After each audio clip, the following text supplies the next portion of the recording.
Bakın, ay millət, İlham Əliyevin ailə kanalları 93-cü ildə Bakıda benzin və çörək növbəsini göstərir. Baxaq.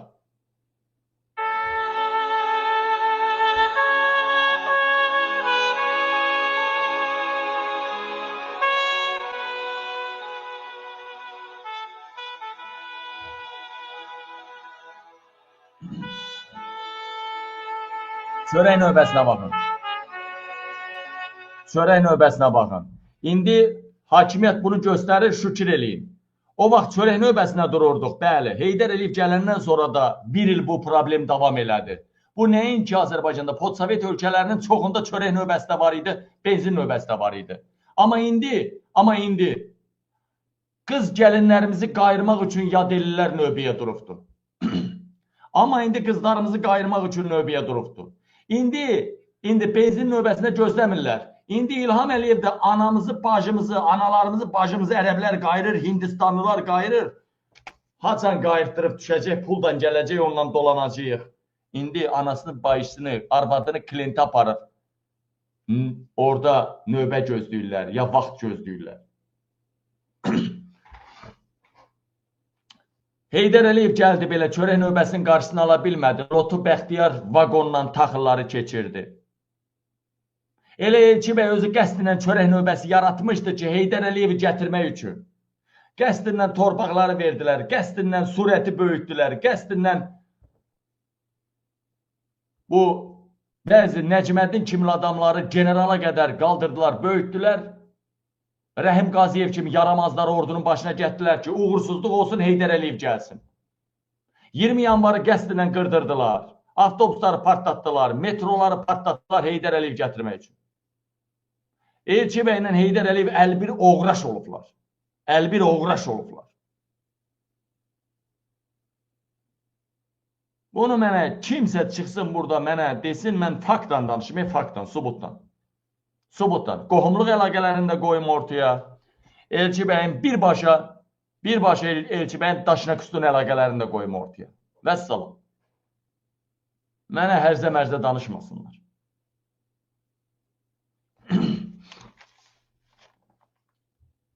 Benzin növbəsində idik. Çörək növbəsində idik. Elə videoların altından niyə yazmırsınız ki, indi qızlarımızı otellərdə ərəblər növbəyə durub, o çiletə qoyur qızlarımızı. Niyə yazırsınız? Nədir? Çörək ac qaldı, cəmaat qırıldı. Yobana sastav, qabili anlamayan qəhbə balaları, atası, anası ağzından hamilə qalanlar. Nədir? Nədir? Ermənistan, Gürcüstan, Orta Asiya ölkələri, orada da çörək oçileti var idi. Orada da benzin oçileti var idi. Ukraynadan belə. Nədir? Onlar acından qırıldı, benzinsiz qaldı. Sadəcə deyin ki, biz millət deyilik. Bizim başımızda həmişə göt verənlər olubdur. Bunu açıq deyirəm ha. Azərbaycanın başında həmişə göt verənlər olubdur. 100 illərdir. 100 illərdir Azərbaycanın başında bir Məmməd Əmin rəsədəni çıxmaq şərtinə. Hamısı göt verənlər olubdur. Azərbaycanın milyonçuları hamısı göt verənlər olubdur. Uzağa getmək yaxın tarix 19-cu əsrdən bəriyə baxaq. 20-ci əsrdən. Musa Nağıyevdən belə, Hacı Zeynalabdin Tağıyevdən belə. Hamısı milyonları, milyardları ərəblərə yedizdirmədimi? İspanlara, Almanlara, İngilislərə yedizdirmədimi? Baxın, Musa Nağıyev Zeynalabdin Tağıyevdən də zəif adam idi maddi cəhətdən. Musa Nağıyevin sərvəti indiki puldan 100 milyard dollara qədər idi. 100 milyard dollara qədər. O vaxt da insanların sayı nə qədər idi, bilirsinizmi? Bilirsinizmi insanların sayını? İndikindən 10 dəfə aşağı. Deyək ki, 1,5 milyon, 2 milyon insan olardı Azərbaycanda.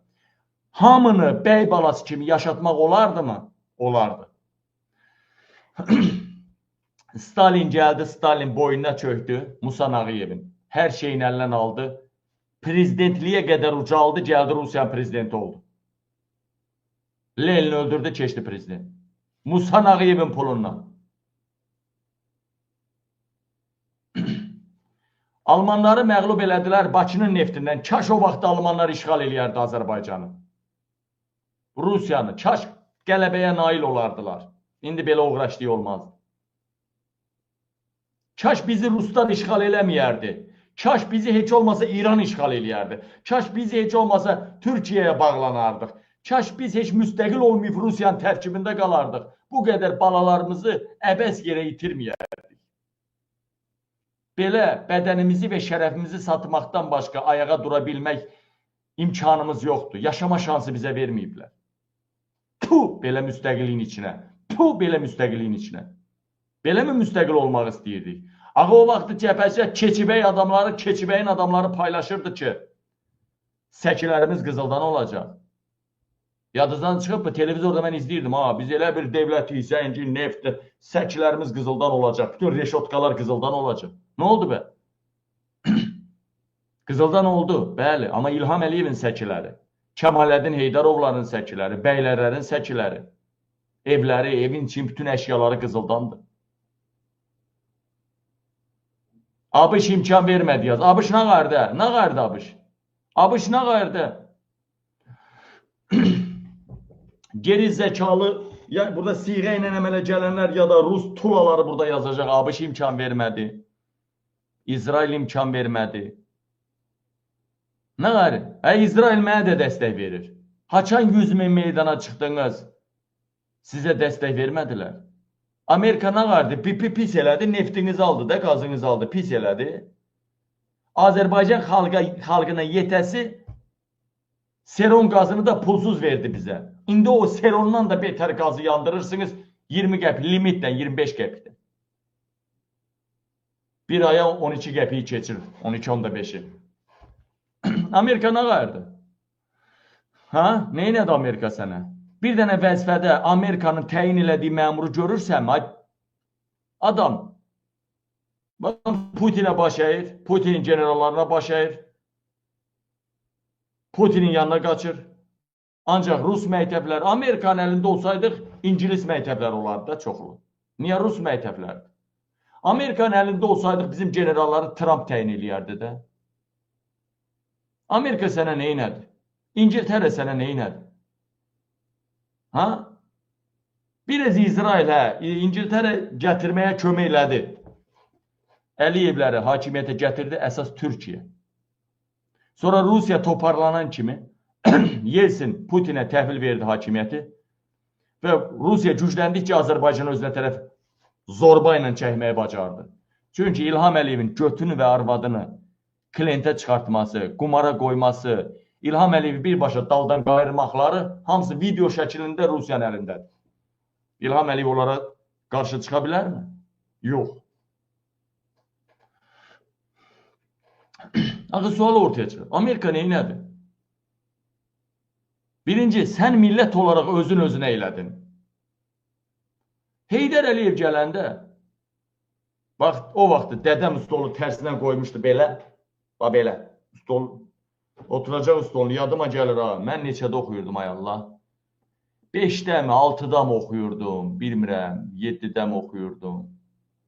Deyim də sizə neçədə oxuyurdum. Dəqiq deyəcəmsə, səbr eləyin deyəcəmsə. 90, demək, 97-də mən məktəbi bitirdimsə, 93-də, 92-də, 90, o ərəfələr, daha sonra da 3-də, 4-də, 5-də oxuyurdum. Bağırdım, 20 yanvar hadisələrin səhəri günü, səhəri bürsü günü də o, xüsusilə o 20 yanvar şəhidlərimizi aparanda. O efirlərə hamısına dədəm baxırdı, stolu belə tərsinə qoyub, belə bax, tərsinə qoyub, sökənib belə baxırdı, belə. Baxırdı, belə. Baxırdım ki, gözündən belə yaş tökülür, yer təmiz suydu, belə. Dedim, bu nə tər ağlamaqdır? Dedim, bu nə tər ağlamaqdır? Adam ora baxır, gözündən tökülən su yerdə belə göl yaradır. Dedim, niyə ağlayırsan? Yox, ağlayırsan demədim. Niyə gözündən su tökülür dedim. Balaca həm də 4-də oxuyuram. Yadıma gəlir bugünkü kimi. Dedi ki, bunlar hamısı Heydər Əliyevi gətirmək üçün Heydər Əliyevi gətirmək üçündür. Heydər Əliyev gələnə qədər bu söhbətlər gedəcək. Heydər Əliyev gələndə Qurbağa gölünə daş düşəcək. Mənim dədəm kənddə oturan adam belə bunu bilirdi. Bunu güya o siyasətçilər bilmirdi mi? Bakıdan qaçan Elçi Bəcəyev orada deyir, Heydər Əliyev baş kəsməkdən başqa heç nə bilmir deyir. Mən onu çoxdan tanıyıram, baş kəsməkdən başqa heç nə bilmir. Və yaxşı, Elçi bəy, sən bunu bilirdinsə, baş kəsməkdən başqa heç nə bilmir. Hələ demişdin ki, Rus uşaqlarına Azərbaycanı vermərəm. Niyə Rusun generalına verdin Azərbaycanı? Axı bu baş kəsməkdən başqa, pambıqdan baş kəsməkdən başqa nəsə bilmirsə, niyə verdin? Gör, nə günədir. Bizim bu indiki düşdüyümüz durum birbaşa Elçi bəyin günahındandır. O ölkəni layiqincə idarə eləsəydi, Paşinyan kimi. Paşinyanı da o duruma salmaq istədi Rusiya. Paşinyanı da o duruma salmaq istədi. Xalq olaraq Paşinyanı dəstəklədilər. Elçi bəyin də dəstəyi var idi. Elçi bəyin də dəstəyi var idi. Amma Elçi bəy xain idi, xain, satqın idi. Heydər Əliyevin qohumu idi və Heydər Əliyevin tələbəsi idi. Sizin başınızda heç vaxtı bir götlü başlı lider olmayıbdır. Məmməd Əmin Rəsulzadə qısa dönəmi çıxmaq şərtindən son 100 illərdə bu hələ 55 illik İlham Əliyev sülaləsi daxil. Sizin başınızda götlü başlı adam durmayıbdır. Ona görə ağı qaradan seçə bilmirsiniz. Ona görə genimiz, gönümüz dəyişibdir. Biz vaxt var idi. Baxın o üçün, Babəkin dövrünə baxın, Babəkin. Xürrəmilər hərəkatı, Afşin. Dünyaya meydan oxuyurduq, dünyaya diz çöktürürdük. Fars imperatorunun, Keykavsu imperatorunu Tomris başını kəsib qan tuluğuna öz qanında boğubdu, qanın içində boğub. Deyib, səni öz qanında boğacam, qanında boğubdu. Bizim kişilərimiz olar ki, ölənə kimi savaşıb. O vaxtda kişilər var idi. Prezident, o vaxtın indi padişahı, çarı, kralı, kraliçası, sultanı xalqın önündə savaşa girməsə, onların oğlanları xalqın önündə savaşa girməsə, bir köpək oğlu savaşa girməzdi. Bugün İlham Əliyev durur sarayda, bütün məmurların oğlanları saraylarda, bazlıqlarda kasın balasını göndərib qoyun kimi qırdırırlar. Ayağa qalxın, qırın bunları. Ayağa qalxın, bu hakimiyyəti güllə boran eləyin. Qırın bu hakimiyyəti, rədd eləyin. Bunlar bizə qan udurublar. Bunlar çox təhlükəlidir, bu yaramazlar. Qırılas hakimiyyətdir bunlar. Ona görə günəşi götəş oxuyurlar insanlar. Ona görə burada yazırlar Elçi bəy arxivi açsa, qadan qalmışsa, Elçi bəy arxivi açsaydı, birinci Elçi bəyin atası çıxacaqdı oradan. Daşnakların lideri olan, daşnaklara xidmət eləyən, Heydər Əliyevi yetişdirən Elçi bəyin atası çıxacaqdı ortaya. Onun qəbrinin Fransada qəbri çıxacaqdı ortaya, erməni qəbristanlığında. Nə çıxacaqdı ortaya?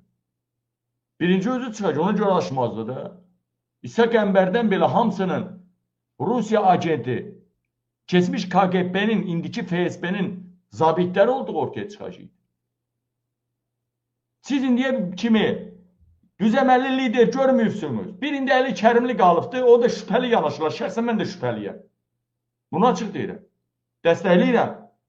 Ancaq mən də şübhəliyəm. Tam Əli Kərimli inanamıram. 100% inanamıram. Niyə inanamıram?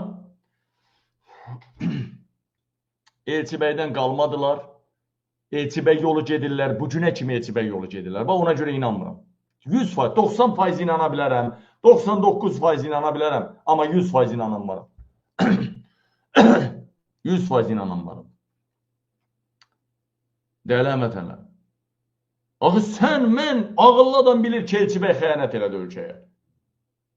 Nə də, minlərlə adamın, Elçi bəy zamanında minlərlə adam öldürüldü. Qeyrətli oğullar, kimlər öldürüldü? Vertolyotda Heydər Əliyev qırdırdı, vurdurdu vertolyotu. Baş prokurorları öldürdü. Bir dənə heç kim idi Heydər Əliyev, ağzının içindən atanmadı. Attıranmadı. Gəldi hökumət çevirdi, indi öpüşü saldı. İndi bizə güya ki, xalq cəbhəsi bizə pişik qozlağı gəlir də. Güya bunlar səmimi öpüşməyib. Elçi bəy hakimiyyəti Heydər Əliyev imkan vermirdi işləməyə. Elçi bəy hakimiyyəti bölüşdürmək üçün. Hakimiyyət namusdur, namus. Hakimiyyət namusdur, namus. Hakimiyyəti də bölüşdürərlər. Mən səs verəndə Elçi bəyə, yəni Elçi bəy xalq seçəndə demişdi ki, bizi bölüşdürərsən Heydər Əliyevdən. Heydər Əliyevi kim gətirdi hakimiyyətə? Heydər Əliyevin gəlişinə narkotik inqilabı deyirlər. Surətin son düyməni basan Surət oldu. Rusiya bastı, Surətin əlindən gəldi. Surəti böyüdən kim idi? Elçi bəy. Bozqurtların rəhbəri Etibar Əmraslanov. Gədəbəy, Tovuz, Akstafa, Qazağa qədər bütün ordu birliklərini yığıb Surəti öldürməyə gəlmişdilər. Elçi bəy qoymadı. Dedi, mənə vaxt ver, bir neçə saata kəlləsini gətirim tulluyum. Ya qolu bağlı, ya da kəlləsini gətirim tulluyum ona. Bir dənə Elçi bəy göndərmişdi şeyi İsa Sadıqovu. Bu var ya İsa Sadıqov, indi təzə-təzə yenə çıxıb danışmağa. Polkovnik. Bir dənə onu göndərmişdi danışmağa. Elçi bəy bu anla göndərmişdi. Surət, məni məcbur elədilər. Elçi bəy də müxalifət var idi. Məni məcbur elədilər şeyi göndər. İsa Sadıqov göndərdim 6 nəfər də səni gətirsin, o səni həbs edib gətirmək istəyəcək. Bu anla da zəng edib Surətə bildirdi Elçi bəy. Ona görə gedən kimi bilirdi ki, bu nəyə gəlib, sırası badvala saldı bir həftə. Bir həftə badvala saldı onu şey. Bir həftə badvala saldı. Surət Hüseynovu, İsa Sadıqovu. Sonra buraxdı. Başınıza dönüm sizin. Heydər Əliyevi qarşılayanda o qurbanlar kəsirdiniz aeroportda. Onu Naxçıvanlar mı kəsdi? Yoxsa Qərbi Azərbaycanlar mı? Hamısı siz idiniz də. Yadca gəlir, mən o AMON komandiri deyirdiniz. Belə-belə əl çalırdı. Nədir o? Əl çalırdı. Rövşən, neydi o? Rövşən. Əl çalırdı. Deyilən vətənlər. Sonradan gördük ki, yox, qeyrətli oğlanları yavaş-yavaş məhv edir. Sonradan qarşı çıxmağa başladı. Onda da gec oldu. Rövşən Cavadovu gördüyünüz kimi öldürdülər. Elçi bəy də öldürdü, yerini bərkidən kimi. Bax, yerini bərkidən kimi. Birinci. Yerini bərkidən kimi birinci Aidanı öldürdü. Aydan, Mehriban anasını. Elçi bəy 91-lərdə, 92-lərdə, 93-lərdə birinci Aidanı öldürdü. Aida həmişə Elçi bəyə deyirdi ki, Aida, Mehriban anası. Deyirdi, Heydər Əliyev yerini bərkidən kimi birinci səni mənə öldürəcək. Elçi bəy biraz da beynində var idi qalmaq. Elə meyil var idi. Çünki Aida ilə sevgili olubdu. Çünki Aida, o da polkovnik olub, KGB polkovnik. Aida da Mehriban anası. Aida o qədər suka olub ki, Heydər Əliyev ona yalvarırmış ki, heç olmasa mənə de məlumatı ötür KGB-yə, KGB-yə. Yəni, deyələn vətənlər. Budur bax, görürüz hökumətin adamları Elçi bəyin müdafiəsinə qalxdılar. Xəbəriniz var mı Elçi bəyin oğlu hardadır? Xəbəriniz var mı? Mehriban Əliyevanın himayəsindədir. Çünki qardaşdılar. Xəbəriniz var mı? Lüks villada yaşayır, altında da limuzin, 3-4 dənə maşın parkı var. Maşın salonları var. Xəbəriniz var mı? Xəbəriniz var mı? O toy elədi, hakimiyyətin hamısını dəvət elədi. Özü də Kəmaləddinin yanında, hazır böyük vəzifədədir, arvad da özdə. Xəbəriniz var mı? Bir dənə atasının silahdaşını çağırdı mı? Ay, qardaş, bu xalqı aldatdılar. Sizin başınıza gələn, təyin olunan hamısı göt verənlər olubdur. Bir Məmməd Əmini çıxmaq şərtindən. Ta son 100 illərdə hamısı öz mənafeyini güdüb, devlətin başında olanlarda, milyonları, milyardları olanlarda hamısı özünü güdübdür. Hamısı xalqa xəyanət edibdir. Siz düzəməlli kişi adam görməmişsiniz. Siz yalana çox inanmışsınız. Yalana çox inanan adamlarsınız. Yəni, millət olaraq şuurumuz inkişaf eləməyib. Sizi qədər, bizi qədər saf adam yoxdur. Saflığımızdan istifadə edib başımızda turp əkiblər.